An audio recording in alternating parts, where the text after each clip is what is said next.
ಮನೆಯಲ್ಲಿ ಇರುವ ಕಡಿಮೆ ಇಂಗ್ರೀಡಿಯೆಂಟ್ಸಲ್ಲಿ ಬಾಯಿಗೆ ತುಂಬ ರುಚಿ ಕೊಡುವಂತಹ ಹರಿಯಾಲಿ ಚಿಕನ್ ಕರಿ ಮಾಡಿದ್ದೀನಿ.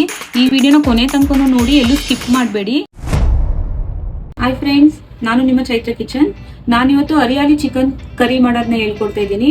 ಹರಿಯಾಲಿ ಚಿಕನ್ ಕರಿ ಮಾಡಲಿಕ್ಕೆ 1 kg ಚಿಕನ್ನ ಕಟ್ ಮಾಡಿಸಿ ಇಟ್ಕೊಂಡಿದ್ದೀನಿ. ಪೀಸಸ್ ಈ ಥರ ಚಿಕ್ಕ ಚಿಕ್ಕಕ್ಕೆ ಇರಲಿ.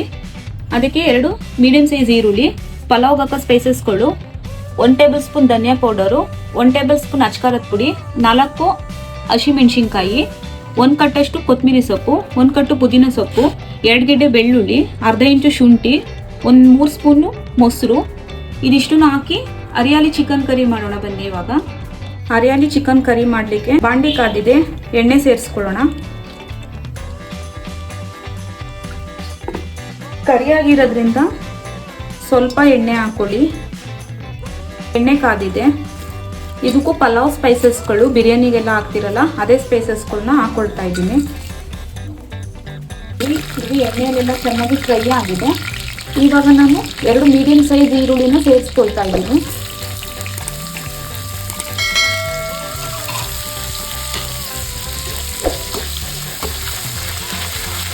ಈರುಳ್ಳಿ ಎಲ್ಲ ಚೆನ್ನಾಗಿ ಕಂದು ಬಣ್ಣಕ್ಕೆ ಬರಲಿ. ಇದು ಈರುಳ್ಳಿ ಫ್ರೈ ಆಗ್ತಿರೋ ಟೈಮ್ಗೆನೆ ನಾನು ಮಸಾಲೆನ ರುಬ್ಕೊಬರ್ಬೇಕಾಗುತ್ತೆ. 1 ಶುಂಠಿ, ಬೆಳ್ಳುಳ್ಳಿ, ಪುದೀನ ಸೊಪ್ಪು, ಕೊತ್ತಂಬರಿ ಸೊಪ್ಪು, ಹಸಿಮೆಣಸಿನ್ಕಾಯಿ, ಮೊಸರು, ಇದಿಷ್ಟನ್ನು ರುಬ್ಕೊಂಬರ್ತೀನಿ. ಅಲ್ಲಿ ತನಕ ಈರುಳ್ಳಿ ಫ್ರೈ ಆಗ್ತಾ ಇರಲಿ. ನೋಡಿ, ಪೇಸ್ಟ್ನ ಈ ಥರ ನುಣ್ಣಗೆ ರುಬ್ಕೊಂಬಂದಿದ್ದೀನಿ. ನಾನು 1 kg ಚಿಕನಲ್ಲಿ ಹರಿಯಾಲಿ ಚಿಕನ್ ಕರಿ ಮಾಡ್ತಾ ಇದ್ದೀನಿ. ಇವಾಗ ಈರುಳ್ಳಿ ಕಲರ್ ಚೇಂಜ್ ಆಗಿದೆ. ಇವಾಗ ಚಿಕನ್ನ ಸೇರಿಸ್ಕೊಳ್ತೀನಿ. ನೋಡಿ, ಆದಷ್ಟು ಚಿಕ್ಕ ಚಿಕ್ಕಕ್ಕೆ ಇರಲಿ ಪೀಸ್ಗಳು, ಉಪ್ಪು ಖಾರ ಚೆನ್ನಾಗಿ ಹಿಡಿಯುತ್ತೆ.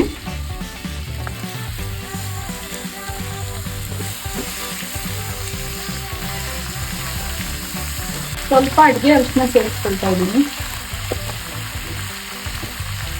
ಇವಾಗಲೇ ಚಿಕನ್ ಎಲ್ಲ ಉಪ್ಪು ಖಾರ ಹಿಡಿಯಿರಿ. ಸ್ವಲ್ಪ ಉಪ್ಪನ್ನು ಸೇರಿಸ್ಕೊಳ್ತೀನಿ. ನೋಡಿ, ಇವಾಗ ಇದನ್ನೆಲ್ಲ ಚೆನ್ನಾಗಿ ಮಿಕ್ಸ್ ಮಾಡ್ಕೊಳ್ಳಿ.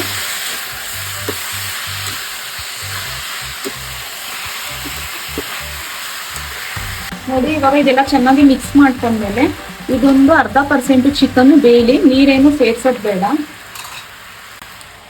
ಮುಚ್ಚಿಬಿಟ್ಟು ಮಧ್ಯಮ ಉರಿಯಲ್ಲಿ 0.5% ಚಿಕನ್ ಬೇಯಲಿ. ನೋಡಿ, ನಾನು ಸ್ವಲ್ಪನೂ ನೀರು ಹಾಕಿಲ್ಲ. ಚಿಕನ್ನಲ್ಲೇ ನೀರು ಬಿಡ್ತಾ ಇದೆ.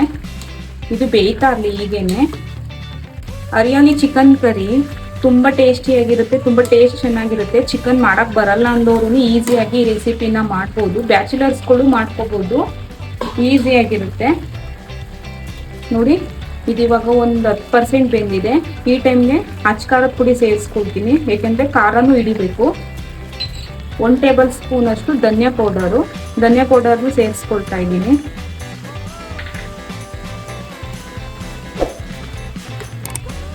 ಸ್ವಲ್ಪ ಖಾರ ಎಲ್ಲ ಚಿಕನ್ಗೆ ಇಟ್ಕೊಂಡಾದ್ಮೇಲೆ ರುಬ್ಕೊಬಂದಿದ್ನಲ್ಲ ಆ ಮಸಾಲೆನ ಸೇರಿಸ್ಕೊಳ್ಳೋಣ. ಇನ್ನೊಂದು 10 ನಿಮಿಷ ಇದು ಹೀಗೆ ಬೇಯ್ತಾ ಇರಲಿ. ಮಧ್ಯಮ ಉರಿಯಲ್ಲೇ ಬೇಯ್ಕೊಳ್ತಾ ಇರಲಿ. ಮುಚ್ಚಿ ಬೇಯಿಸ್ಕೊಳ್ಳೋಣ. ನೋಡಿ, ಇವಾಗ ಚಿಕನ್ 0.5% ಬೆಂದಿದೆ. ಈ ಟೈಮಲ್ಲಿ ನಾನು ರುಬ್ಕೊಬಂದಿದ್ನಲ್ಲ ಮೊಸರು ಮತ್ತು ಪುದೀನ ಸೊಪ್ಪು, ಕೊತ್ತಂಬರಿ ಸೊಪ್ಪು, ಹಸಿಮೆಣಸಿನ್ಕಾಯಿ, ಇವಾಗ ಈ ಮಿಶ್ರಣನ ಇದರೊಳಗಡೆ ಸೇರಿಸ್ಕೊಳ್ತಾ ಇದ್ದೀನಿ. ಈ ಹರಿಯಾಲಿ ಚಿಕನ್ ಕರಿಯಲ್ಲಿ ಮೇಯ್ನ್ ಅಂದರೆ ಈ ರುಬ್ಬಿದ ಮಸಾಲೆನೇ ಇದಕ್ಕೆ ಟೇಸ್ಟ್ ಚೆನ್ನಾಗಿ ಕೊಡೋದು. ಅದರಿಂದ ನಾನು ರುಬ್ಬಿ ಈ ಥರ ಮಾಡ್ತಾ ಇದ್ದೀನಿ. ಇವಾಗ ಮಸಾಲೆ ಎಲ್ಲ ಸೇರಿಸಿದಾದ್ಮೇಲೆ ಇದು ಚೆನ್ನಾಗಿ ಈ ಟೈಮಲ್ಲಿ ಬೇಯಬೇಕು. ಚಿಕನ್ ಎಲ್ಲ ಈ ಮಸಾಲೆ, ಉಪ್ಪು, ಖಾರ ಎಲ್ಲ ಚೆನ್ನಾಗಿ ಹಿಡಿದ್ಬಿಡ್ಲಿ. ಜಾರಿಗೆ ಸ್ವಲ್ಪ ನೀರು ಹಾಕಿ ಇದರಲ್ಲಿರೋ ಮಸಾಲೆ ಎಲ್ಲ ಇದ್ರೊಳಗೆ ಹಾಕ್ಕೊಳ್ತೀನಿ.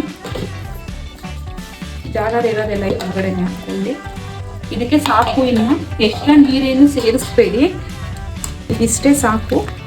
ನೋಡಿ, ಇವಾಗ ನೀನೇನು ಸೇರ್ಸಂಗಿಲ್ಲ. ಈ ಚಿಕನ್ನು ಚೆನ್ನಾಗಿ ಬೇಯಬೇಕಷ್ಟೇ. ಇವಾಗ ಮತ್ತೆ ಲಿಡ್ ಕ್ಲೋಸ್ ಮಾಡಿ ಬೇಯಿಸ್ಕೊಳ್ಳೋಣ ಚಿಕನ್ನ. ನೋಡಿ, ಕರಿ ಚೆನ್ನಾಗಿ ಬೇಯ್ತಾ ಇದೆ. ಇನ್ನು ಚಿಕನ್ನು ಸ್ವಲ್ಪ ಬೇಯಬೇಕು. ಹೀಗೆ ಸಣ್ಣ ಉರಿಯಲ್ಲೇ ಬೇಯಿಸ್ಕೊಳ್ತೀನಿ. ಇವಾಗ ಉಪ್ಪು ಖಾರ ಎಲ್ಲ ಕರೆಕ್ಟಾಗಿದೆಯಾ ಅಂತ ಚೆಕ್ ಮಾಡ್ಕೊಳ್ಳಿ. ಇದು ರೊಟ್ಟಿಗೆ, ಚಪಾತಿಗೆ, ಪೂರಿಗೆ, ರೈಸ್ಗೆ, ಪರೋಟಾಗೆ ಎಲ್ಲದಕ್ಕೂ ಚೆನ್ನಾಗಿರುತ್ತೆ. ಊಟಕ್ಕೆ ಸೈಡ್ ಡಿಶ್ ಆಗು ನೆಂಚ್ಕೊಳ್ಳೋಕ್ಕೆ ಚೆನ್ನಾಗಿರುತ್ತೆ ನೋಡಿ. ಇವಾಗ ಕರಿ ರೆಡಿ ಆಗಿದೆ, ಚಿಕನ್ನು ಎಲ್ಲ ಬೆಂದಿದೆ. ಇವಾಗ ಗ್ಯಾಸ್ ಸ್ಟವ್ನ ಆಫ್ ಮಾಡ್ಕೊಳ್ತಾ ಇದ್ದೀನಿ. ಪರ್ಫೆಕ್ಟಾಗಿ ಚಿಕನ್ನು ಉಪ್ಪು ಖಾರ ಎಲ್ಲ ಹಿಡಿದಿದೆ. ಇವಾಗ ಗ್ಯಾಸ್ ಸ್ಟವ್ನ ಆಫ್ ಮಾಡ್ಕೊಳ್ತಾ ಇದ್ದೀನಿ. ಚಿಕನ್ ಕರಿ ರೆಡಿ ಆಗಿದೆ. ನೋಡಿದ್ರಲ್ಲ ಹರಿಯಾಲಿ ಚಿಕನ್ ಕರಿ ಹೇಗೆ ಮಾಡೋದು ಅಂತ. ಮನೆಯಲ್ಲೇ ಇರುವ ಕಡಿಮೆ ಇಂಗ್ರೀಡಿಯೆಂಟ್ಸಲ್ಲಿ ಬಾಯಿಗೆ ತುಂಬ ರುಚಿ ಕೊಡುವಂತಹ ಹರಿಯಾಲಿ ಚಿಕನ್ ಕರಿ ಮಾಡಿದ್ದೀನಿ. ಈ ವಿಡಿಯೋ ನಿಮಗೆ ಇಷ್ಟ ಆದರೆ ಲೈಕ್ ಮಾಡಿ, ಶೇರ್ ಮಾಡಿ, ಸಬ್ಸ್ಕ್ರೈಬ್ ಮಾಡ್ಕೊಳ್ಳಿ.